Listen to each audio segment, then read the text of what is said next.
चलिए देखिए, हमारे पास दो इक्वेशन है। यहाँ लिखा हुआ है x प्लस वाई बराबर 10 और ये लिखा हुआ है 2x माइनस 3y बराबर 0। इन समीकरण को हमें प्रतिस्थापन विधि से हल करना है।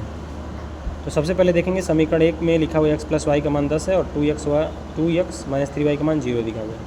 किसी एक समीकरण से या तो x का या तो y का मान निकालेंगे। हम समीकरण 1 को जब सॉल्व करते हैं, समीकरण 1 से हम क्या लिख सकते हैं, लिखना चाहें तो लिख सकते हैं x बराबर 10 माइनस वाई। इसको हम मान लेंगे समीकरण नंबर 3। देखिए, अभी हमने समीकरण 1 से ही x का मान निकाला है। इस मान को हम समीकरण किस में रखेंगे, समीकरण 2 में रखेंगे। x का मान समीकरण 2 में रखने पर तब क्या होगा, लिखेंगे हम x का जो मान आया है, x का मान समीकरण 2 में रखने पर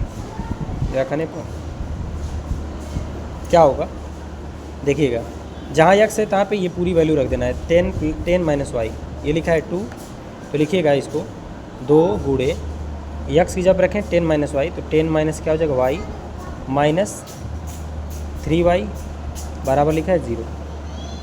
2 का गुणा इन दोनों ब्रैकेट में करेंगे, दोनों के साथ करेंगे, तो 2 का गुणा 10 में करेंगे, 2 दाम में कितना होगा 20, और 2 का गुणा y के साथ तो 2y, और माइनस ऑलरेडी मौजूद है, 2 कितना मौजूद है 3y बराबर क्या 0।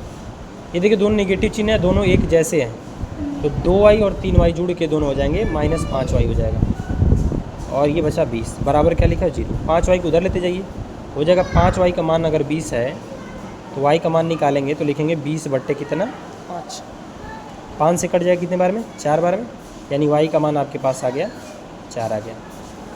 अब ये जो y का मान आपका आया है, इसी मान को हम समीकरण नंबर 3 में रख देंगे। यहाँ जो आपका समीकरण नंबर 3 है उसी में रखते हैं, तो लिखेंगे y बराबर 4 समीकरण 3 में रखने पर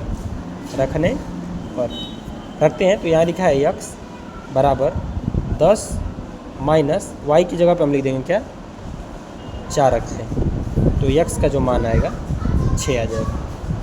यानी कुल मिला के हमारे पास x का मान 6 आ गया और y का मान 4 आ गया। इस प्रकार से हम प्रतिस्थापन विधि से किसी दिए हुए समीकरण को हल कर सकते हैं।